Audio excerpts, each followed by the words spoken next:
You both in finance? Yes. Would you say you're addicted to money? I should try not to be. I don't want to worship money. There's a fine line of not being stupid, but also not being 100% motivated. Because at the end of the day, in 80 years' time, we're dead. Oh, I mean, I certainly get a thrill out of saving and investing. You need to kind of increase that income, and looking at ways of doing that. You know, there's a few options there. The more revenue streams you've got, you know, the more secure you kind of are. So don't just take your 9 to 5 as a guaranteed income kind of thing.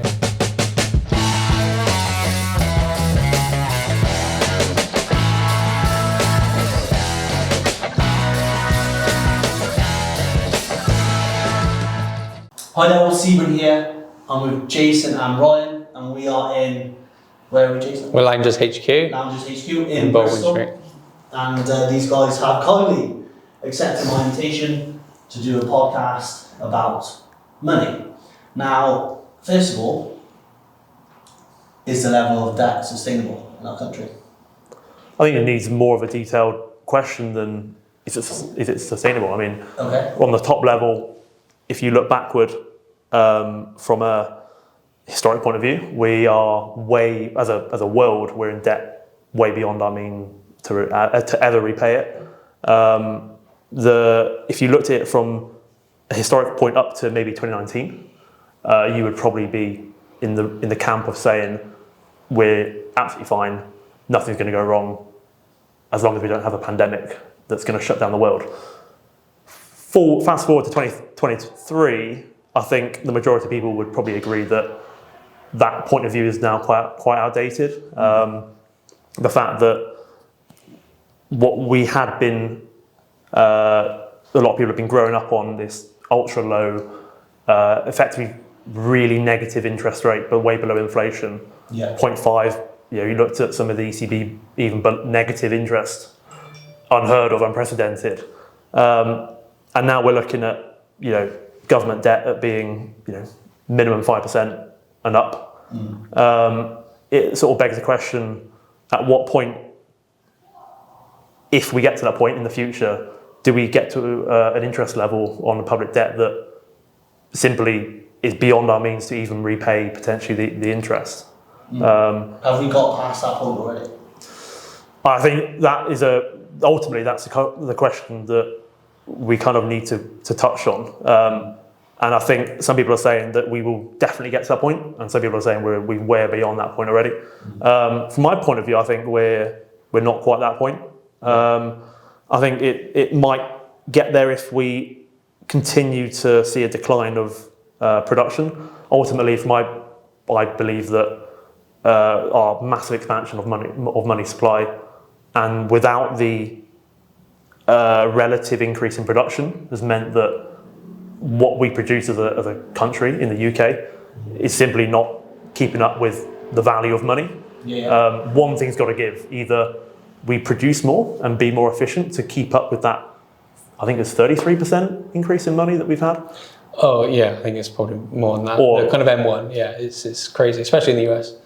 I'm surprised the dollar has any value at all at the minute. I mean, people would say potentially it doesn't anymore anyway. When you look back. I think the problem isn't so much the debt's one thing, but I think we're still not in a surplus. We're still in a deficit, and that's continuing.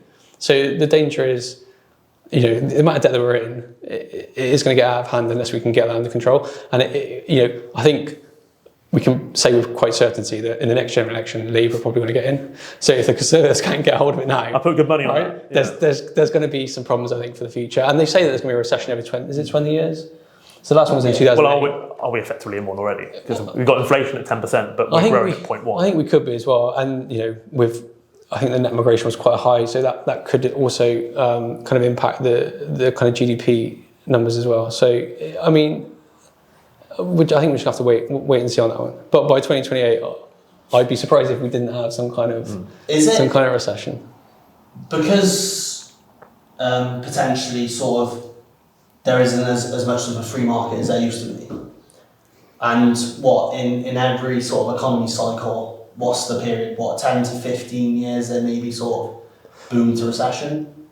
I mean, traditionally, we had 08, we had before that in the 90s kind of crash. Do you think Because they've prolonged the problem.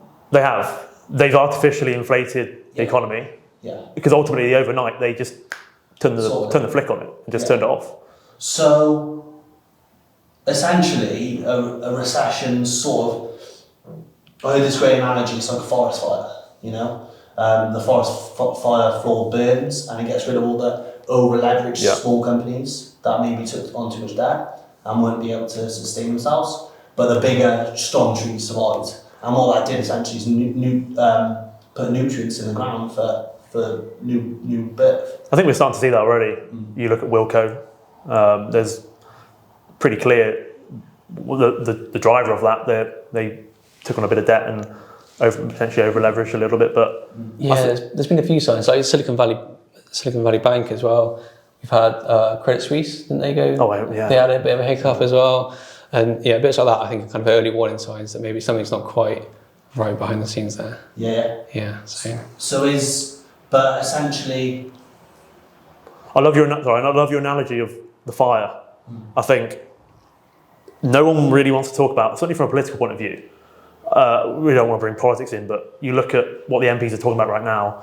They're trying to take the public mindset away from a recession because traditionally we've been shown in the media that a recession is evil. It's going to kill you. You're going to die. It's going to cause huge unemployment and everything's going to go set up on fire and suddenly the world's going to end. I think recession can, as you said, I think it can be a really good thing from a longer picture point of view. And don't get me wrong, anyone not being able to afford to live, to survive, to thrive is terrible. But there's a fine line of going, what is actually good for the world, for the country, and what is actually required right now in the next week, month, maybe a year, to keep people alive, to keep people from actually not panicking and going into a debt spiral like potentially we are as a country already. Yeah, that's quite interesting because when it comes to recessions and stuff, it's not always all bad news. There is, I've got a friend that's waiting out for a recession to buy his next house. So it does come with its. I think a lot of the market might be at the point right now. Anyway, I think we all know that a recession is or something's pending, but if they've prolonged the problem so much, I feel like the problem's got so big they can't prolong it anymore. I think it will definitely be a catastrophic. The next one, when the bubble bursts, I think it will be quite catastrophic. But at the minute, the economy's holding up. It's holding up pretty well, to be honest. I've not made too much money on the stock market. I don't know about you, but it tends to be fairly stagnant. But that's stagnant's better than it going down. Yeah. I think that it's a moral question almost because now with modern technology, everyone's aware of not everyone, but you can be quite easily aware every half hour. You go onto the website and find out what the market's doing and what people have mentioned online. And people want information right now. They want it yesterday about tomorrow. And if you go back any time before 2008, really, before pre-internet, there was never pre my time, I'm not that old by the way, but I've apparently, clearly that in a world where you get your information later and more delayed, people aren't as panicky, on edge all the time. So I feel like from almost like political point of view, they're a lot more careful about letting any information out, letting anything actually happen physically, and they're almost looking more short term. They're going, right, how do I protect my liability from a social media point of view or whatever point of view for a year or two, 5, election, whatever it will be, rather than going, actually guys, we can't keep fueling it, we have to bite the bullet effectively. And I think potentially in days gone by that would have happened quicker. And are we just delaying the problem, making it bigger rather than having it short, sharp, boom? And we could be back. If you think about it, if nothing was intervened and we let free markets kind of work out what they needed to work out, we would have a lot of pain, clearly, a lot of pain during COVID time. But would we now be in a thriving point of view where we're now everyone's actually quite looking forward rather than going, the cost of living crisis, or I can't afford to eat. I don't know the answer to that. It could be a debate that people. I think the last kind of 20 years almost there's kind of never really been a good time for kind of business in terms of like the ideal economy. There's always something that's happened. Kind of more recently, there's kind of war in Russia, which we could see an escalation there, which could have a knock-on effect to the economy and stuff like that. But to be honest, if you listen to this and you want to start a company, just go for it. Essentially, there's never going to be an ideal time, probably within the next 10 to 15 years. So just start now. Kind of whatever it is you want to do, just get doing with it. And property is a really good one. I think it's probably not as popular as it is. Correct me if I'm wrong, because I think you've got more kind of intel on the property market, but it tends to be less of the ideal kind of investment now. I guess because the property prices are expected to drop a little bit. Is that fair to say? Yeah. It's still a good investment. I still put my money down there. Always. So I've kind of spoken to you before. Kind of my tactic in it is I kind of buy garages. Yeah. From somebody that's come from I've not come from a rich background. I don't have lots of money in my account, so I've kind of started out pretty small. Do you know what, I was thinking about that a couple of weeks ago, because we met a couple of months ago. Yes, we did. I was thinking about it, and I was just like, just how clever that was. Yeah. Really, because of £10,000, ROI of 15%, whatever it is. Hopefully, you haven't got a huge amount of listeners, because I didn't want to bring this up. Tomorrow, the market for garages. Garages is up at 20k. We don't go into too much detail, but there's there's no regulation. There's very little regulation. I spoke to, I can't remember what the association is now, but there's like an ombudsman for. And when you're a landlord, you take the deposit, and you need to treat the deposit in a special way. You've got to either give it over to you've got to protect it. You have all these guarantees and stuff. I don't think that's true so much for garages. Is I think comparable to like a storage unit. So you don't kind of have that legislation there. I'm still doing kind of research into it, but as far as I'm aware, as of today, there's no legislation that says that I have to do X, Y, and Z, and that is very different. It's not commercial, it's not residential. It's like in between. It's a perfect middle ground. You get the Goldilocks zone of each thing, kind of thing. That's it. So, and obviously my kind of overheads are very low. It has been cash flow negative because I've taken out finance to buy them, and I get some people on the our strategy. So they want the cash flow. So they want the rental payments more than the mortgage. I'd like to see how that method in a very low interest environment, that BRRR, whatever it is, perfect. You cash flow it, you build the deposit, boom, you're leveraging to generate, you're using other people's money to generate cash and profit for you. I'd love to see the calculation redone, 1.5%, 2%, whatever it would be pre 2021, whatever 2022. And now when you're looking at maybe a buy to let or a let to buy of 7 or 8%, when you're looking at a high LTV, does that still work? Are we kicking the can down the road with some people are potentially looking at almost a time bomb later down the line? I'm fortunate. I'm not in Jason's position of or anyone's position of leveraging myself beyond a higher interest. But in my head, I can kind of feel that this whole idea of cash flow. Keep building, keep expanding, and then suddenly are you thinking almost like a short term and not thinking, right, what could happen at 10% interest? Because we've seen it before, we've seen 15, 20%. For a quick note, I read something, sort of an article the other day, and it said about the maximum it would get is sort of 6.8%. We've got another MCP meeting coming up in the 2nd of September, 3rd of September? I thought it was earlier than that. I checked today. Did you check? I actually checked today, yeah. Before. With the Langton email, I'm sure I said the 2nd. Anyway, the interest rates, it might be the first time that they actually don't put it up in the last kind of 6 months, but you think they will? Yeah, okay, interesting. 3 people voted for it to be 0.5 last time. Okay, and interesting. That's 0.5. But I suppose this is the point where it depends on your strategy. If you want cash flow, then that might be your strategy. For me, I didn't really want cash flow so much. I wanted to build a portfolio, effectively. I wanted the assets to grow. So that's why I've kind of gone down the route that I have. But the interest rates rising doesn't affect me, and I get why some landlords it does put that pressure on, and suddenly their mortgage payments become more than unsustainable. Yeah, and especially with Section 28 as well, you need to start rethinking stuff a lot of the time in terms of there's just the sustainability of it.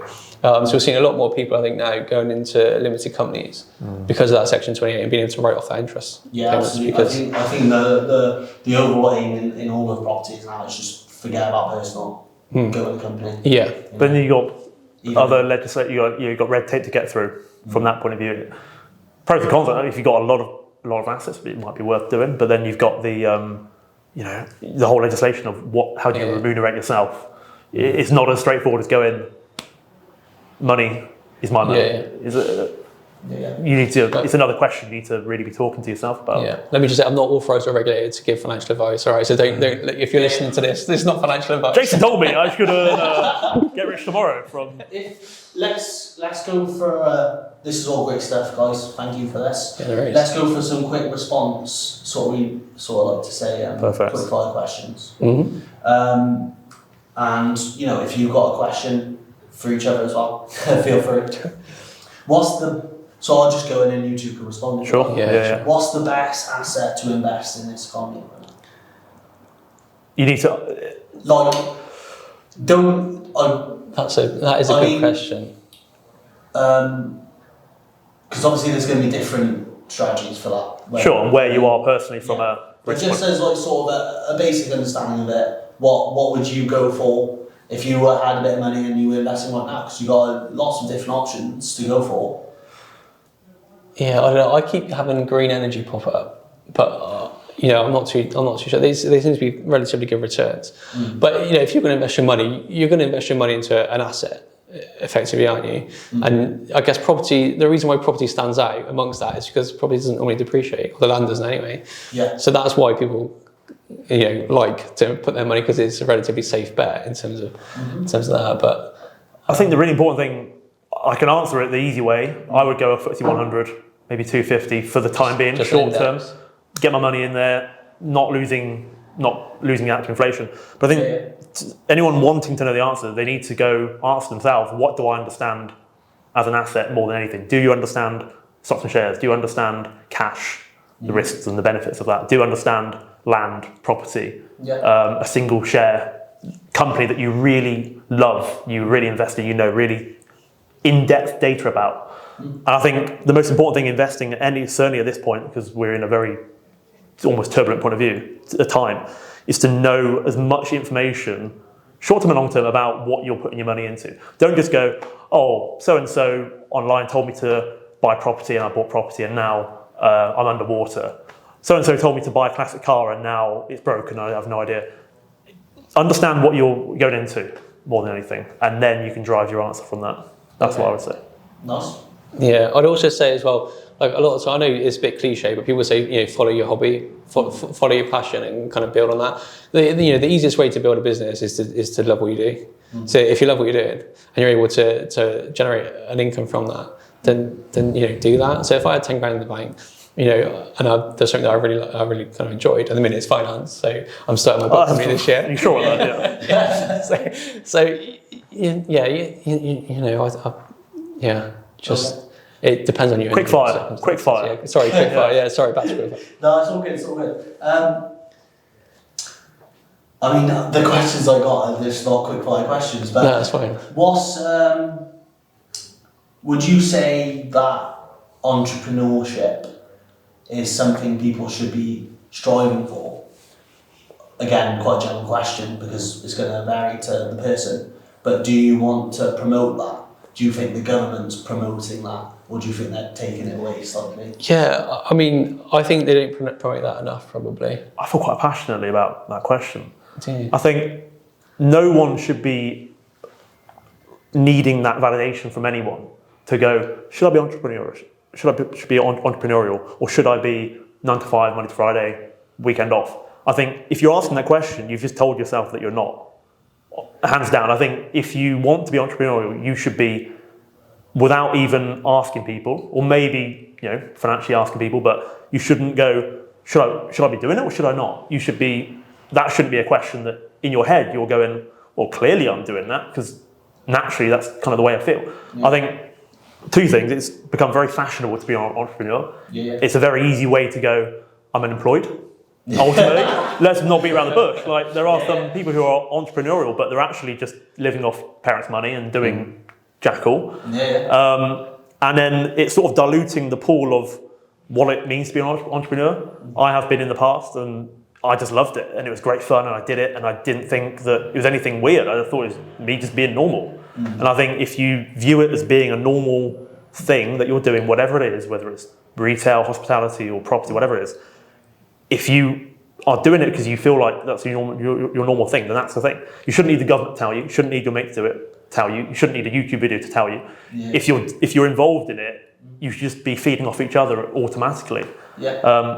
So ultimately, yeah, should you be? I don't think it needs any more promotion because I don't think we should be encouraging people that aren't ready for it to do it. It's already built inside. It's in your DNA. Yeah, of course. Yeah. I kind of I'm going to disagree a little bit with that one. I love it. Good. I think the whole school system is built around a qualification to get yourself a job. Yeah. I get that there's business courses and stuff, but whether they actually push students and challenge them to actually kind of go ahead and do that is another thing. I watched that educating series. They've got the Educating Cardiff, the Educating Manchester. I'm not sure if you watched that, but there's some kids in there you think they are literally the future of this country. So I mean, just with a bit of guidance and a bit of support, they would create some fantastic businesses.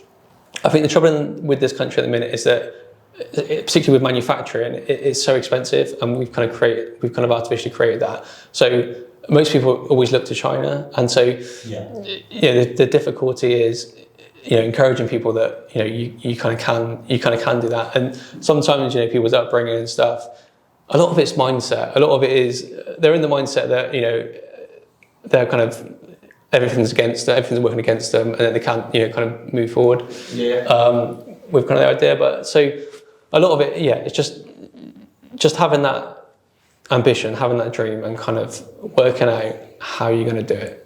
And it is possible. I mean, I've met quite a few. I've been fortunate enough to meet quite a few millionaires and stuff, and quite a few rich business owners. And a lot of them are really nice guys. And if you just sit and talk to them, they will give you time to talk to them. There's very few kind of millionaires who I've met, and they just dismiss you. They don't want nothing to do with you. They're happy to share their advice, and lots of them they do it for free.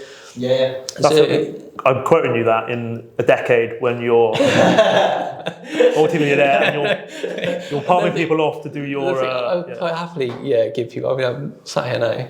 I'm not quite there yet. But not quite. You touched on the educational system there.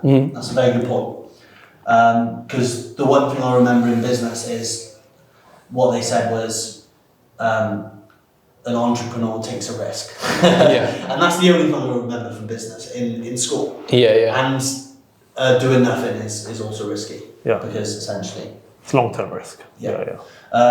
Which is a scary thought, because if that's the only thing I remember from school, that's sort of, they're already pushing you to the side. What is the solution to the economy and the currency sort of we have in terms of fiat? Are you aware of, sort of centralised? I mean, since they left the gold standard, I think we've got problems facing it. I don't think you really come back from that. I mean, I hate to mention it, but you look at more of a longer period of time.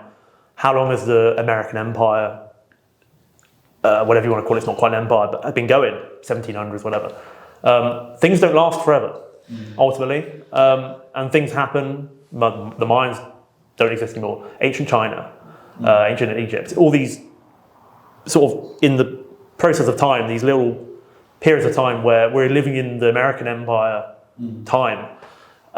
Things can't live forever. Things physically can't last forever. Whether there's a big impact or a little impact, things will happen that mean that things process of normal world at that time don't work anymore. I think the point you're trying to make is that currency was once backed by gold. Now it's not backed by anything. That 20 quid that £20 note is only worth £20 because we as a society agree that that's £20. Exactly. If we start agreeing that it's not £20, then it's not £20. Yeah, So exactly. I think maybe what you lean onto there subtly is maybe the crypto kind of side of it, which I think hopefully we'll see a huge growth. I'm hoping it will. It will only start to see a huge growth though when you start to be, businesses start paying people with cryptocurrency, they start accepting it at their venues and stuff. So that I think will be the turning point for that. But you're going to have central banks against it. You always, because they lose control. Yeah, absolutely. But the Bank of England are going to create their own. We've discussed it. We've discussed this. Yeah, There's white papers out online about it, and it's going to be back to how much carbon you emit by buying I think your stake. It's going to cost you more in your allocation. You might have an allocation of Bitcoin, I think it's been marketed as, and you might have an allocation of carbon, which is going to change the world. I think for the negative. Yeah, absolutely. You're going to be. We've gone from a point. My dad has always said that when he was a kid or growing up, if you wanted to buy anything, fuel, night out, food, whatever it is, he would go to the bank, write a check for cash, 9 to 5. Bear in mind, banks were open 9 to 5 at one point in the world. Not anymore. You write a check, get cash, that'll be it. If you went on a Friday evening for a night out and you had no cash in his wallet, unlucky, you were going home. Then we had debit card, credit cards. Then we had Tap and Go, Apple Pay. You've now got fingerprint, your Face ID. The progression from a £1 note, £5 note, cash, as we know it, hard backed by the gold, to the point of going, I'm going to look at my phone and that's going to be my payment. The progression, I think it's impossible to think in the linear line that it's gone, it's not going to end at Face ID. It can't, because things don't stop evolving, whatever you want to call it. Yeah. It's going to get to the point of more biometric, more sort of away from your own control. It's going to be more of you're told what you have, as opposed to in your hand you have money. Along that point there, it's like the evolution of money started out with a pound. Sure. Pound coin. Pound silver, Yeah. sterling. A gold coin. Yeah. like a Roman coin. Yeah. Because the gold's gone. Well, a pound used to be a sterling silver. A pound sterling silver was a literal weight of pound of silver, and that's what the UK. And we've gone so far ahead where we now pay with our phones, essentially. Yeah. We can't go that far and then keep the physical equivalent. It's this if AI and technology is always increasing, then essentially the ways of paying for things are always going to change with that, So it has to come to an end at some point, doesn't it? Yeah. I don't know. I would like to think there'll always be a cash option. I might be. I'm a massive supporter of not having a cashless society, but at the same time, you could probably call me a hypocrite because I never really use cash anymore. Yeah. But then I would say the majority of people in the UK are like that at the moment. They don't want it because it's nostalgic, and I like having. Yeah, but I like giving my nan 20 quid because it's brilliant. I love it in a card. Come day to day, I can't bother with that. I don't want to have to count money. It's dirty. It's COVID. So it's one or the other. You can't have both. You're right. You can't have both. I think that's the problem with the whole system. It's like I want the old, but I don't ever use the old. Yeah. What's your guys' thoughts on networking as an individual to grow your relationship with people you know, to benefit yourself and them? Yeah, that's an interesting question. So I've been looking quite a lot at like finance networking stuff, and there's not a huge amount that I could find. So I don't know if it's just where I'm looking, or maybe there's just not that many events. But I think it's really important. Your network. They say that your network is your net worth. So the more kind of people, I guess, the more contacts that you've got, that would definitely help. A lot of the time as well. In works, in careers and stuff, when you get promoted, it's because you know someone in a position. I think I'm not going to name any names, but in terms of my career, where apparently the rumor has it. I think it's really important. I think there's no point you having any ability or knowledge or anything if you don't know people. I think it's even more important since COVID. We've become so hooked on the mentality of texting people and dropping a WhatsApp and a whatever, or a meme, go out and talk to people. I think people genuinely appreciate and value human interaction more than dropping an email out to everyone and just hoping that you get a little nibble back.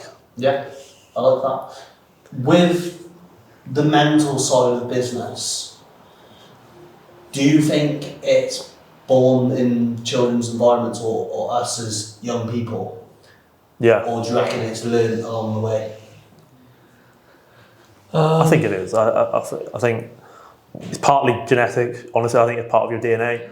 There are probably, it's a bit environment, but I think it's also quite a portion of genetic and how your parents bring you up from a financial point of view. There's a lot of people out there that don't talk about money. You say, oh, you can't, it's illegal, it's a taboo, until you find out that your parents are a millionaire and they haven't taught you how to respect and treat money properly. And I think it's something you've got to train your children when they're growing up and very malleable. Yeah. Yeah, no, I agree with that. I think ambition, plays a key part in that. But I think ambition can come later in life as well as, younger.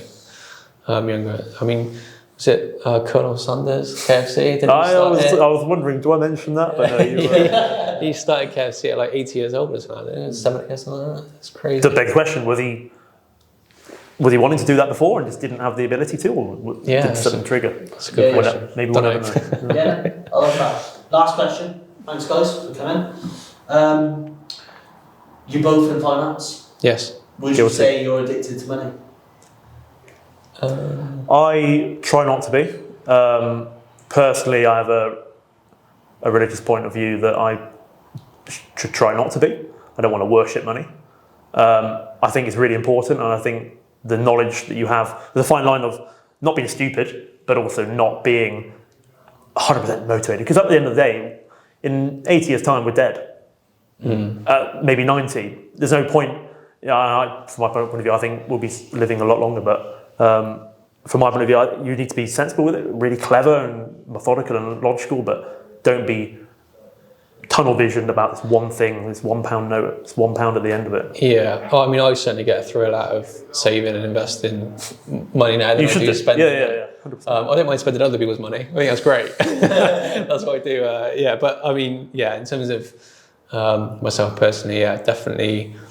And if you're living your life and you're spending X amount and there's very little you can do to kind of save that, then you need to kind of increase that income and looking at ways of doing that. There's a few options there.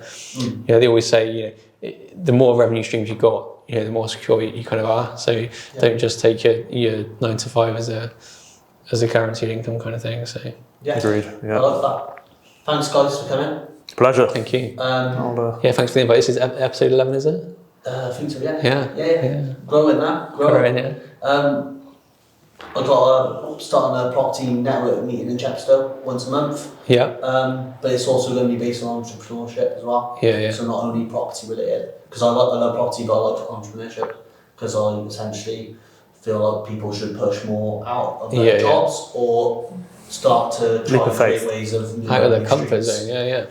And I'm definitely out of their comfort zone. That is the most important thing, because my sort of ethos is do the hardest thing you can and the rest looks easy. Yeah. So if you skydive, then jumping off a cliff's always going to be. Yeah. But if you never skydive, that high is a cliff. My mindset when it comes to that kind of stuff is just create some pressure. Once you create pressure, either on yourself or an external kind of pressure, it helps you to get it done. I'd say that. Any final thoughts? I agree with you, Jason. 100%, definitely, all the way. I think there's almost that analogy of I like the jumping off a cliff. No matter how trained you are and how professional you are and how often you've done it, the moment you jump off the cliff, I've never done it. Jumped off a cliff, and you're free falling, and you don't know what's going to happen. You hope you're going to pull the cord and your parachute's going to catch you and you're not going to die. But people are 9 to 5 on the edge, never jumping. You need that little jump, and then you pull the parachute. There's that moment of the adrenaline, the rush, the unknown. Pull the parachute after you've done the hard work of jumping, and that's where you are kind of floating a lot further than if you just jumped. That's a good analogy. Definitely. No, that's good. I like that a lot. Good. No, Pleasure. full of analogies. Yeah. Well, I mean, apparently I never knew I had it, but yeah. Thanks, guys. Okay, there's thank going you. to be a part 2 to this, so if you want to see the next episode, click the next video.